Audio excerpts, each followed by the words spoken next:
Hey girl, what's up? Hey. Let's talk about it. Can we please talk about it? Let's talk about it. Let's talk about it. Can we please talk about it? Let's talk about it.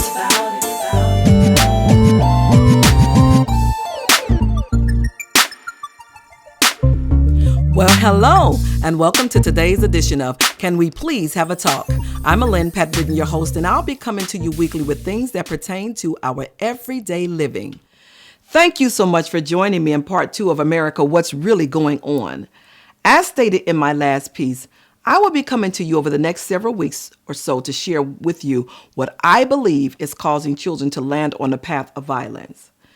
Now, last week, I presented an interview with a woman who suffered from postpartum depression with all 3 of her children. I initially began to explore this illness to see if it bore some weight as to why some of our children behave as they do. It is said that about 20% of women who give birth can suffer from this disorder. While I believe I have been able to safely rule it out as a contributing factor as to why some children behave so violently, I do want to talk about something that could be impacting their behavior. And that is this thing called postpartum psychosis. This illness is rare, and it is said that only 4 to 5% of women suffer with this form of mental illness. If left untreated, it can lead to grave consequences. It typically develops within the first week after delivery. The signs and symptoms are severe.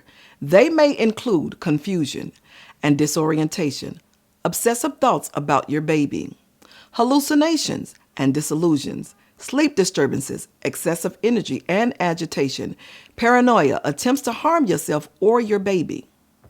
It may lead to life-threatening thoughts or behaviors and requires immediate treatment. During the course of this investigation, I had a conversation with a gentleman whose mother tried to take his life on numerous occasions. Before I share my one-on-one with him, take a look at this clip. In June of 2001, a woman by the name of Andrea Yates, you may remember the story, it sent shockwaves throughout the country when this 36-year-old woman took the lives of all 5 of her children by drowning them one by one in a bathtub. Their ages range from 6 months to 7 years old. She said she did it because Satan was inside of her, which doomed her children. In her mind, she was trying to save them from hell. She then called 911 to ask for police and medical assistance. During her trial, her husband Rusty stood by her side because, as he stated, she suffered from mental illness. According to reports, she tried to kill herself twice and was hospitalized due to major depressive disorder and postpartum psychosis. This is a severe mental disorder that 4 to 5% of women who give birth may experience. 6 months after having her last child, she was hospitalized.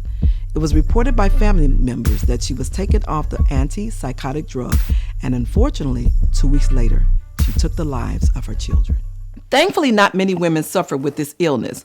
While it probably seemed more suitable to have women who experience this condition share their story, I thought it more beneficial to hear from someone who was on the other end of the spectrum. Very seldom do we get to hear from the other party and what it was like for him or her when enduring things of this nature. When we return from break, I'll allow this gentleman to share his story of surviving his mother's psychotic attacks. From the stage play Mama's Place comes this 5-part series, Untold Truth of a Mother's Love. When Does Hell End? This Thing Called Love, An Unusual Storm, and Storm of All Storms. Part 1 of this saga takes you on the journey of a widowed mom of 5 who is struggling to love a child conceived under unwelcoming circumstances. With the assistance of her God-fearing godmother, she's determined to beat the odds and save him from the streets.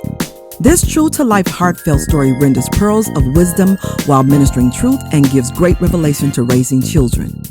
This series heightened as the mother is forced to face her own personal issues and when does hell end?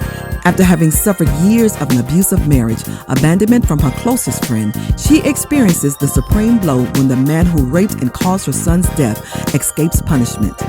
The story is brought full circle in part 3 of this series entitled This Thing Called Love. Here's where this mother will be tested above all and discover what love is truly about. Part 4 of this series leads readers on a journey through an unusual storm, which uncovers a 38-year-old secret her parents carried to their grave. Part 5 ends the saga with the storm of all storms. She learns of a horrible trick played to destroy her relationship with the man who asked for a hand in marriage. Although the news was enough to hurl her to a place of despair, she weathers the storm and discovers all storms are not to her detriment. Ultimately, this storm will unveil truth and lead her to a man who would change her life forever. To get your copy, go to www.divinitybookpress.com, or for ebooks, go to amazon.com. Books on audio will be available soon. Before the break, I mentioned a gentleman who survived his mother's attempts on his life. Please note that my purpose for doing so is to solely examine the possibility as to why there is this capacity for violence in our nation with our children. It's not to excuse the behavior, but to address the matter and to change this narrative. This sort of behavior has been gnawing at me for years, and so as a result of searching for answers, postpartum depression and psychosis came up during my search, and so I felt the need to explore them and share my findings. Perhaps at the end of this presentation, you will draw to a different conclusion than the one I have. But here to share his story is Mr. Marvin Hannah. Marvin, thank you so much for joining me. Well, thank you, Pat, for inviting me. But even more so, I want to thank you for being willing to share your story, because oftentimes when people hear of someone suffering from emotional or mental illness, people kind of give you the side eye.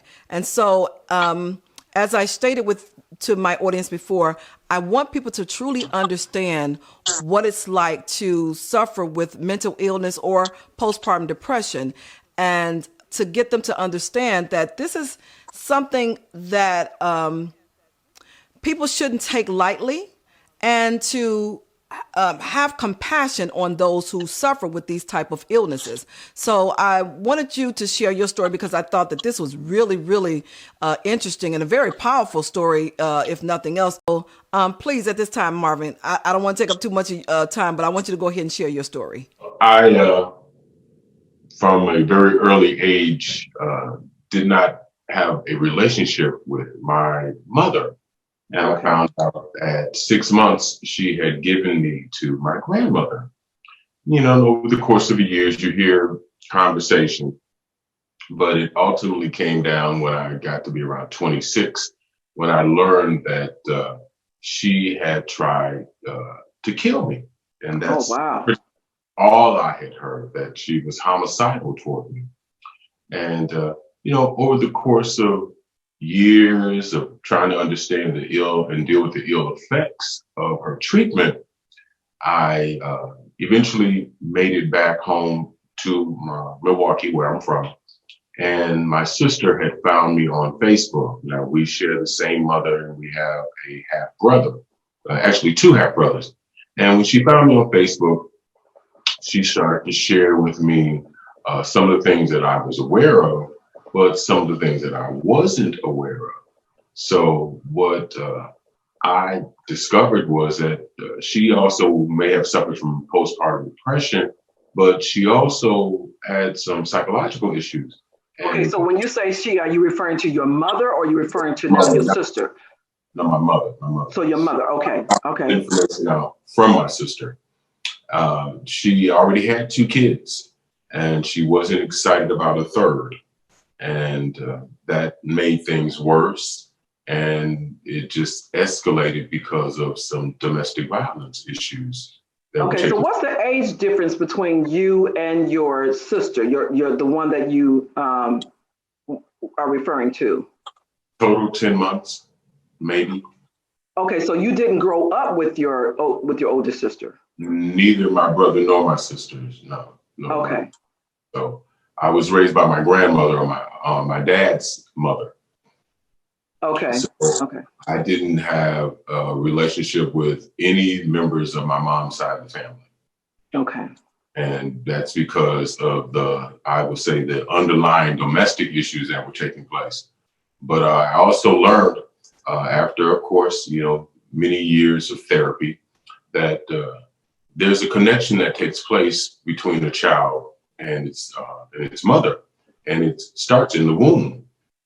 And after, again, many years of therapy, I came to the summation on my own based on just that connective tissue that a child feels, that instinctive issue that, who is my mother? Where is she? And that I've answered those questions early, but I also, through conversation with my sister, realized that she didn't want a third child.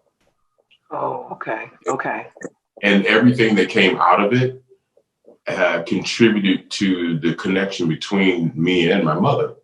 So it was somewhat easy for her to disconnect from me and be homicidal toward me because she never wanted another child. And it became, because of the domestic issues that were taking place in the house, she didn't, that made it easier for her to be aggressive toward me. Okay, so I want to stop you right there. So based on some of my research and then just information that I've just learned over the course of writing this book, as well as interviewing others who have suffered with postpartum depression, there are several factors. And because I don't have the medical records and I'm not a doctor, so I cannot assess pretty much what was going on at that time. But I know that you did share with me that your mother not tried to take your life just once, twice, but on multiple occasions. I want to get to that. But before we go there, I just want my audience to understand that there are many factors that go into a woman when she's suffering with postpartum depression, and particularly when she's suffering from psychosis. And I'm not sure if your mother had some mental illnesses prior to having children or not. I just don't have that information. And once again, I'm not a doctor, so it would be very difficult for me to try and make some type of assessment in this situation. My main purpose is to basically to show the audience that we can overcome, even when we suffer as children, as a result of what our parents may have gone through, or things that we have had to suffer because of their mental illness, or just even their personal emotions. I just want to be able to demonstrate that we can overcome these things. But your story seemed to be a little bit more interesting because there are children who suffer at the hands of their mother when they actually succeed in taking their lives. But in this case, we're very fortunate that she was not successful in being able to take your life. But share with us what you've learned over the course of the years, the first attempt on your life, and then after those things, and how it has affected you at this point in your life. Well, after my sister found me on Facebook, she and I got into this exchange where she was confirming information that I'd gotten from my dad. Okay. But at the same time, she was surprised at the level of information that I was aware of.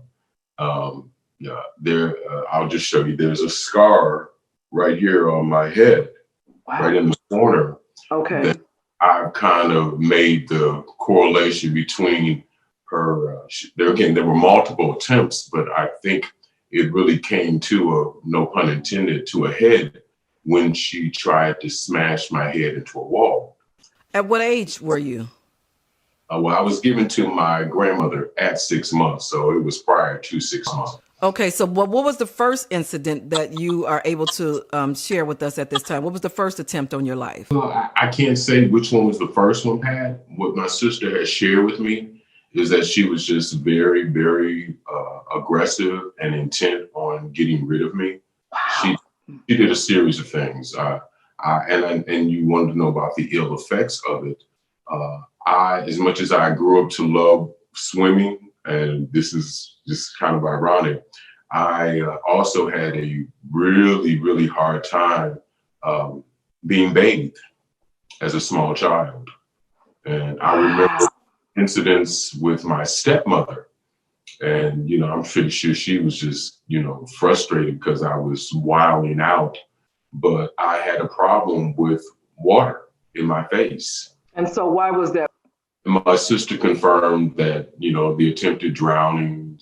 I told you about the incident in which she would sit me in front of a window in Wisconsin in the middle of January, which we know we got below zero temperatures, in hopes that I would develop pneumonia or a cold. And oh, wow. Okay. so to this day, as I mentioned to you earlier, I can feel the draft. Wow. Okay. So one attempt was that she placed you in the tub in water and in hopes to drown or cause you to drown or to cause there to be an accidental drowning. And another attempt was that she placed you in front of the window during below weather. But the other incident was that you were placed in front of a window in a baby swing in hopes that the momentum will propel you out of the window. And you don't know what story up or what level story you were. It was 2 stories up. So she had hoped that in swinging you, the momentum of the swing would propel you out of the swing onto the 2 stories below, basically. Mm-hmm. And so, so how do you feel at this time did it affect your relationship with women, or how do you feel about women in general as a result of having suffered something like this? Well, I'll be honest with you. When I sit and I watch women nurture their kids, it's kind of like an instinctive thing. Mm-hmm. So you know it when you see it. So I realized, wow, this is how you're supposed to treat a kid. And that wears on you psychologically. But I'm glad that I was never one of those people to abuse. There was some real hard times getting used to seeing nurturing. That really affected me. So when I say that, because that's your first friend. Your mother is your very first friend. Your mother most definitely. To a male, she's your very first girlfriend. So my hope and trust in people, for the most part, started to erode. Okay, so it's not just with women. You're saying people in general, you have a lack of, or the inability to kind of trust people. Yeah.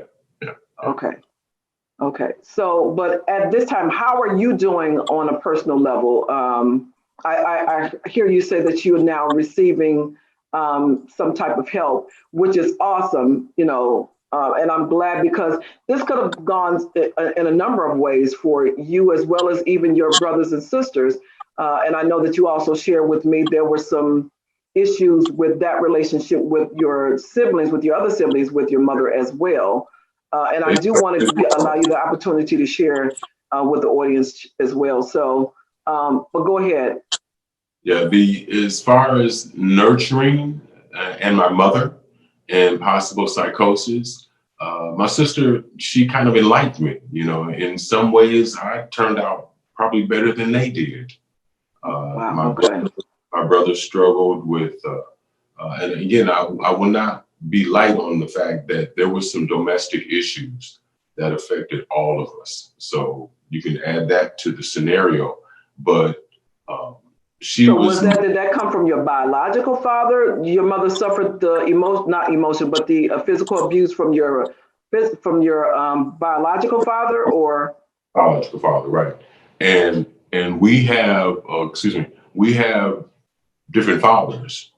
So there was some real dynamics going on when it came to some of the domestic situations in the house, not only just their situation, but parent-child situations and scenarios.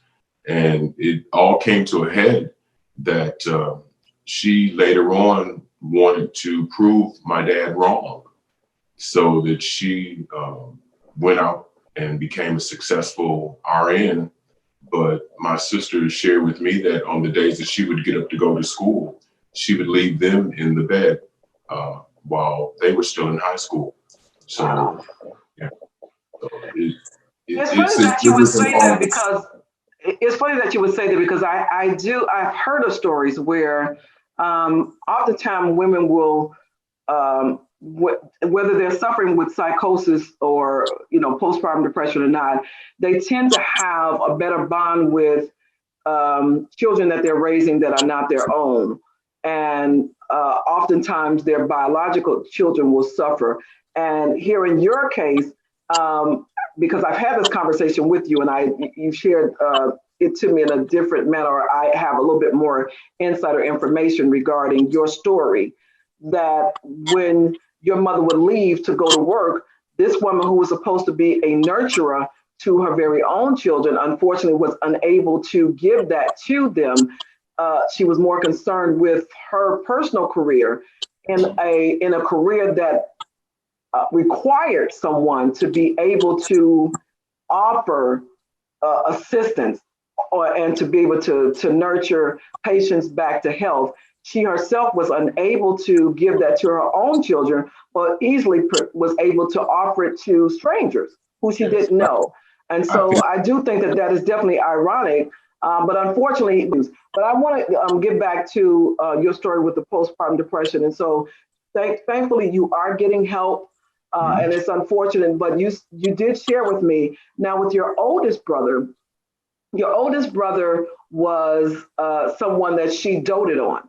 She gave more attention, more affection to, and so he perhaps maybe didn't suffer some of the things that you and your other siblings did. Now, how many children altogether did my mother have? Yes. She has 4, 2 before me and 1 after me. Okay. And that's where the contention comes in, because of some of the domestic things that took place. She loved and doted over, my sister told me this, that she loved and doted, even to this day, over her firstborn. And that's what really sparked her nature, that instinctive nature of, protecting her children and protecting one specific child more than the rest of us. And, who was expendable and who wasn't expendable. I later found out from my sister that was just how, and it may just be psychosis, or it just may be her general character.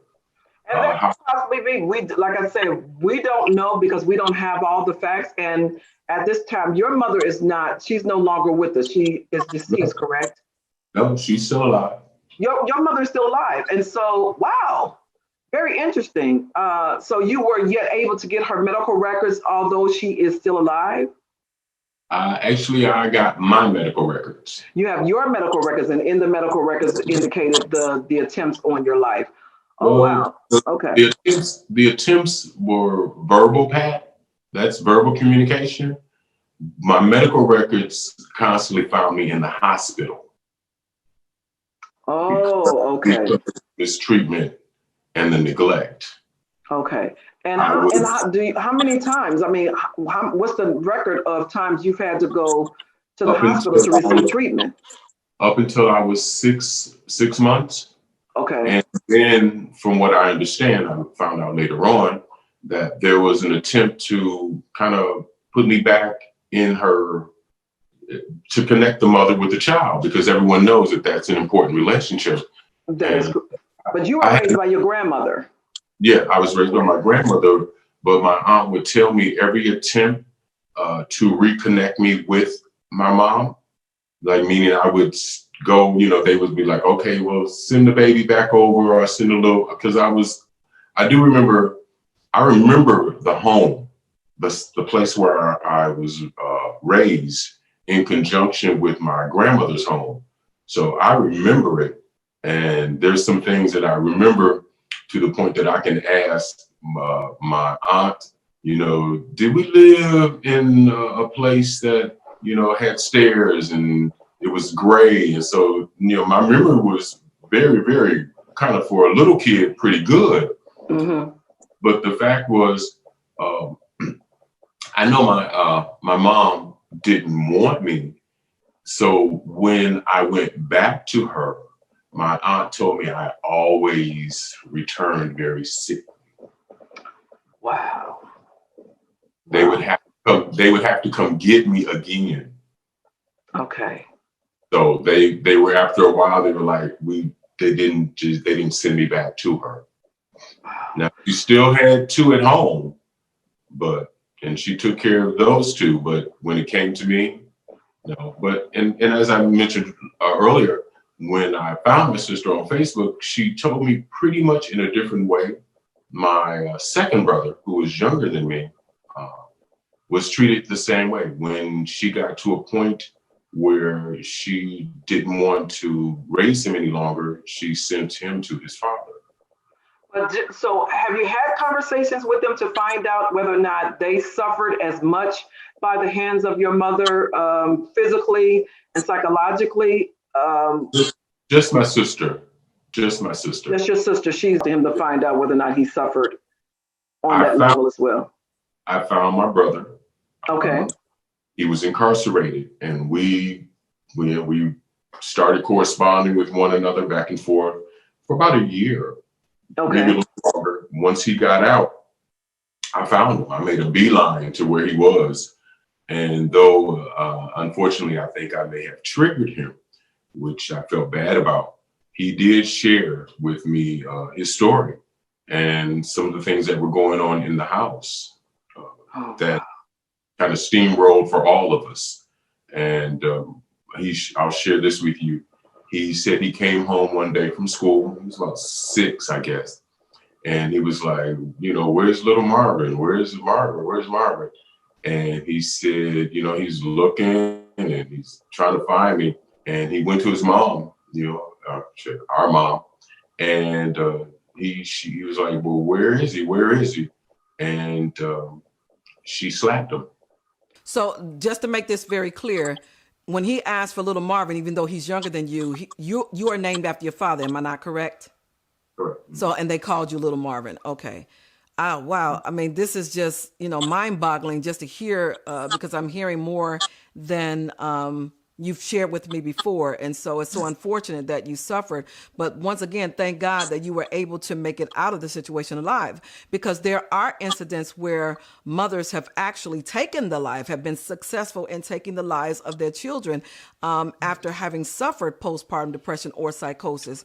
And so I'm just so glad and, thankful to God that you are here to share your story, because I just think that this is important that we understand the dynamics of what women go through when they bear children and suffer through postpartum depression or psychosis. Right now, I'm just at a loss for words. I'm stunned at some of the information that you're sharing with me now.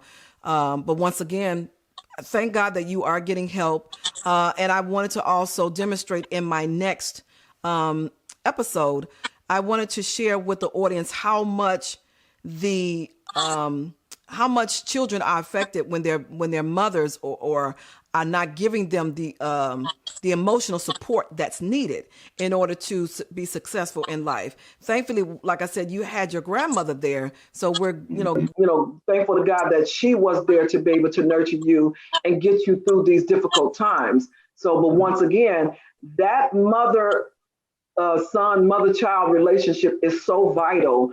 There has to be something we can do as doctors, as a society, to help women when they're suffering through this, because sometimes it does have long-term effect on children and sometimes not. So, and that was a part of the reason why I felt that this conversation was necessary. I want people to see and understand what happens when we don't step in to do something.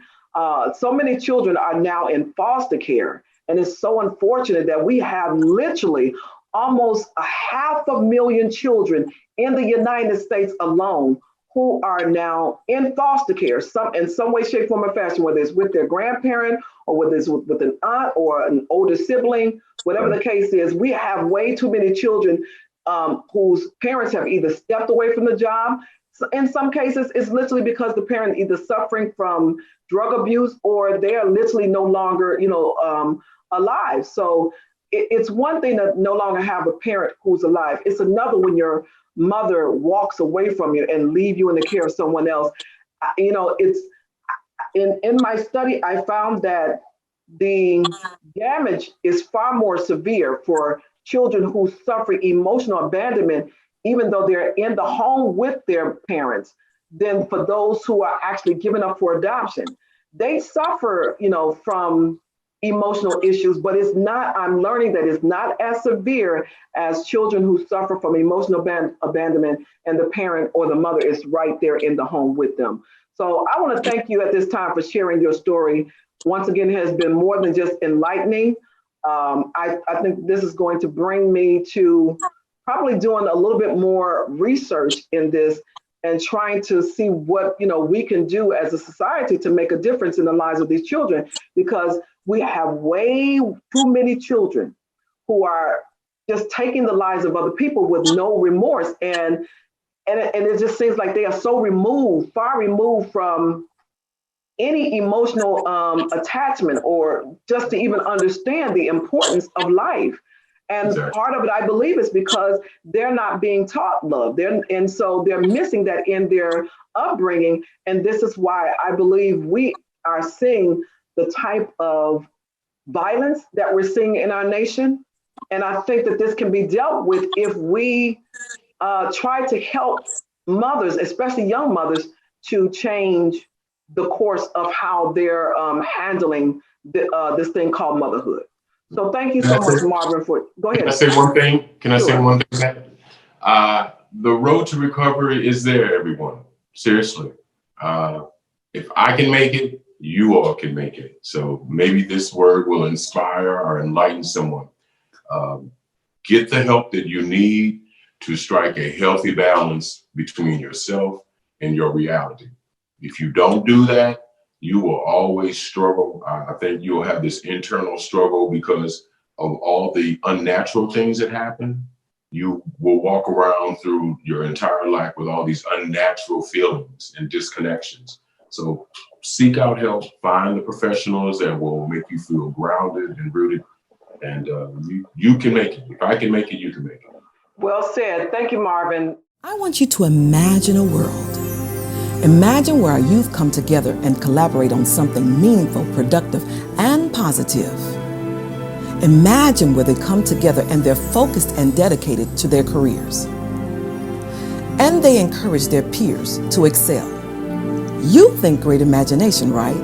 Well, I say, welcome to the Stroke of Genius Performance Arts Center, where our youth make a difference in the world around them, and they're excited about their future.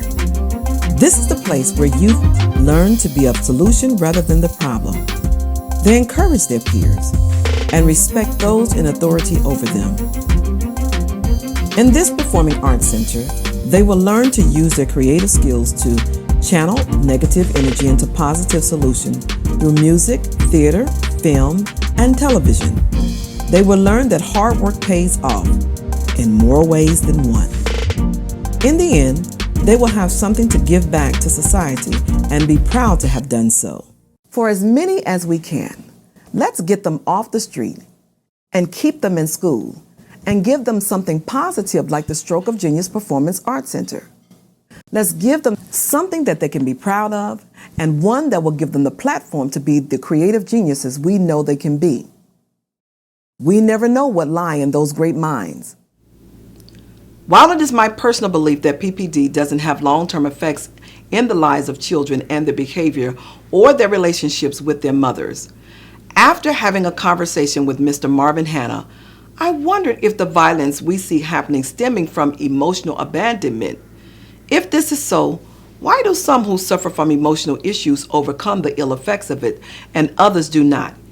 Is it because those who are able to move beyond this dilemma have a moral compass within to keep them from doing things so egregious? Or is it due to a lack of accountability? Maybe it's a matter of all these things. I'm going to continue to delve into this matter and present my findings on what I believe is really causing some of our children to behave as they do. Some of our children's behavior isn't just affecting them. It is having an effect on all of us in so many ways, and we have to do something about it. And so next time on Can We Please Have a Talk, I'm going to introduce you to a woman who's been in the field working with some of these children who are suffering from emotional abandonment issues. And I'm going to allow her to share what it was like for her and them. Hopefully through that one-on-one, we will not only gain a better understanding as to why some children behave so violently, but that we will also be persuaded to do something about it. Here's a sneak preview to that conversation. Oftentimes, when I'm trying to correct the behavior in the school system with my students, it's a behaviors that I'm trying to break what they're getting from home. So oftentimes when you see killing, students getting, young people getting incarcerated early years, it's all stemming from whatever they're seeing at home. Before I go, I want to thank my guest, Mr. Marvin Hannah, for sharing his story. I especially want to thank you for joining me. In the meantime, weigh in, America. What do you think is really going on with the state of our children? Please feel free to post your comments. I look forward to them. To purchase your copy of America, What's Really Going On, or any of my other books, please go to www.divinitybookpress.com. If you know of a young mother who may need a little encouragement in her journey as she is nurturing a little one, please feel free to purchase a copy as a gift. To get notice of upcoming videos, please register on my page. Also, feel free to share this link. Until next time, peace and blessings to you and yours. Hey girl, what's up? Let's talk about it. Can we please talk about it? Let's talk about it. Let's talk about it. Can we please talk about it? Let's talk about it.